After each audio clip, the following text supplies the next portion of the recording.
Yvette Lundy, née en 1916, institutrice et secrétaire de mairie à Guionge dans la Marne.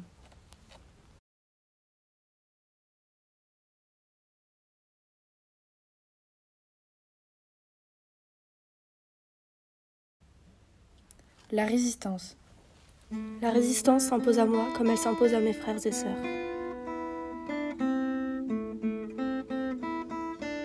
Nous résistons par hérédité.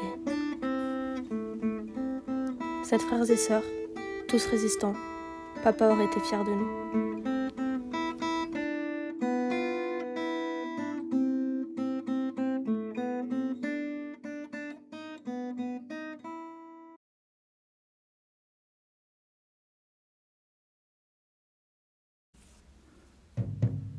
Fournir des faux papiers d'identité, pas un instant, je ne songe à refuser. Je ferai aussi des fausses cartes pour des juifs ou des hommes refusant de partir pour le STO.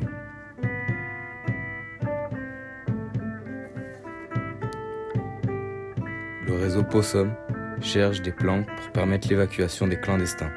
Et là encore, je fonce et deviens membre du réseau.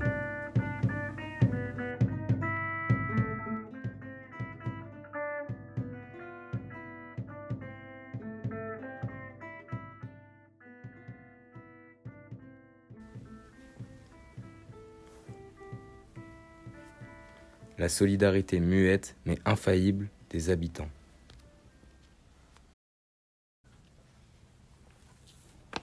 L'arrestation, 19 juin 1944. Je suis en train de faire la classe lorsque j'entends que l'on pénètre dans la mairie. Je pousse la porte et découvre 3 hommes. Mon sang se fige, ils sont de la Gestapo. Dans les Landes. Mont-de-Marsan, 10 août 42. Chère Esther, cher Charles, nous avons été arrêtés, maman, Maurice et moi, à Mont-de-Marsan, à la descente du train, le 7 août 42. Nous sommes à la prison de Mont-de-Marsan, et Maurice y est aussi, mais avec les hommes. Madame Soir et Madame Berthe, avec leurs enfants, sont aussi avec nous. Les enfants ont été séparés, et ils sont à l'hôpital de Mont-de-Marsan, car il n'y a pas de place autre part. Nous partons d'ici, mais les enfants restent. À la prison, nous ne sommes pas mal, mais nous ne savons pas où nous allons. Ne nous répondez pas ici, car nous partons. Nous vous embrassons tous très fort, Madame Furmansky-Rosa.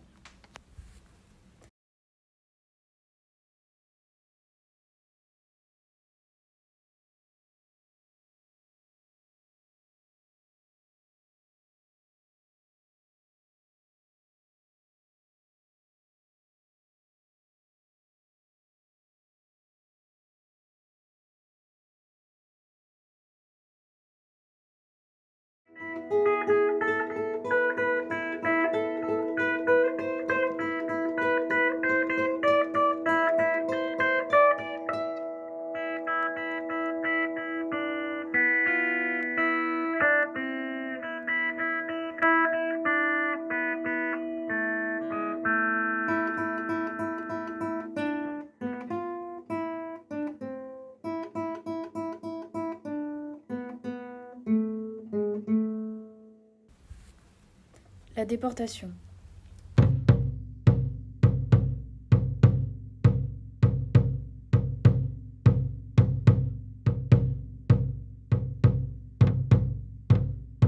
Nous sommes poussés dans un wagon à bestiaux aux portes plombées. Nous sommes 120 femmes entassées dans un espace prévu pour 6 chevaux.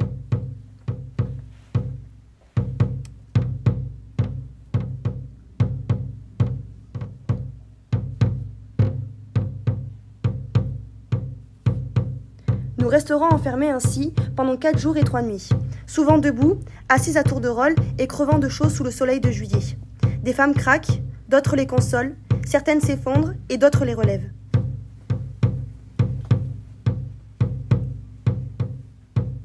Tentative d'évasion. À Monsieur le préfet des Landes, j'ai l'honneur de vous prier de vouloir bien prescrire d'actives recherches en vue de retrouver le nommé Ziegel Marcel, interné juif qui s'est évadé. En compagnie de son frère Maurice, il est sorti de son baraquement vers 2h30. Ziegel Marcel a réussi à franchir la clôture de fil de fer sans avoir été aperçu. Toutefois, le garde de service ayant entendu du bruit a réussi à mettre la main sur son frère. En déportation, les amis.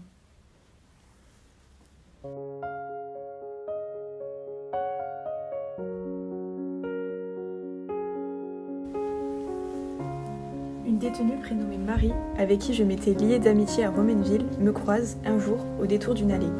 Elle me trouve tellement amaigrie que, spontanément, elle m'offre son quignon de pain. Je proteste, insiste pour le lui rendre. Ce morceau, c'est tout ce qu'elle a pour la journée.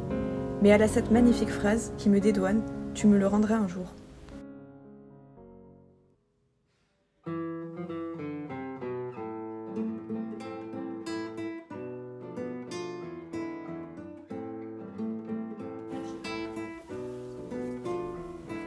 Odette et moi avons lié connaissance dans ce wagon à bestiaux et nous ne le quitterons plus d'une semelle.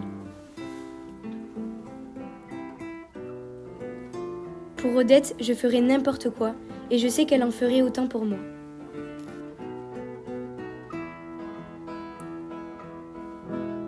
C'est essentiel d'avoir une amie lorsque tout fout le camp. Notre complicité sans histoire et notre compréhension mutuelle, souvent sans qu'il soit besoin de parler, mettent chaque jour un peu de baume sur nos plaies.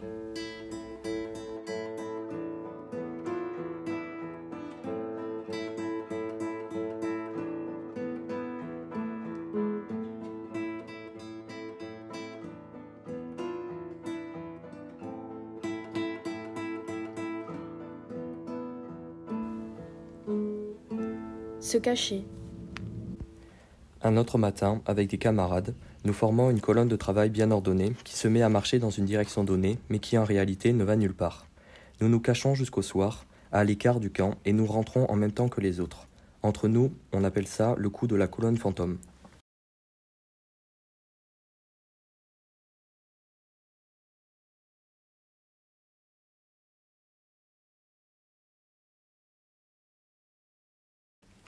L'espoir.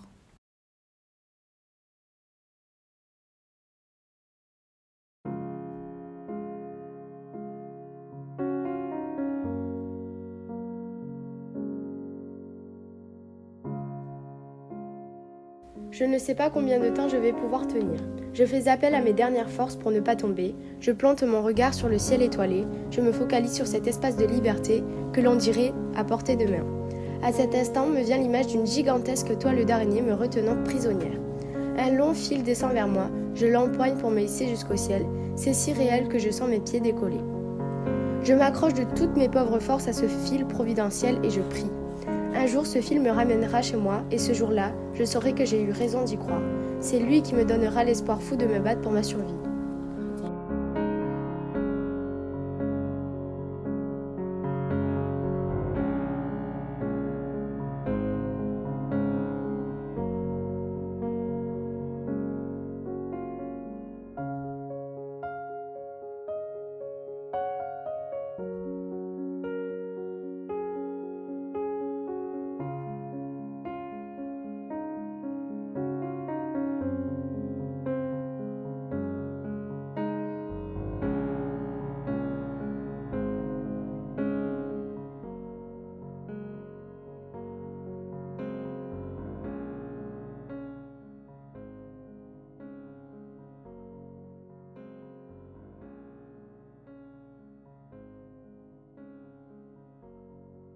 Se souvenir.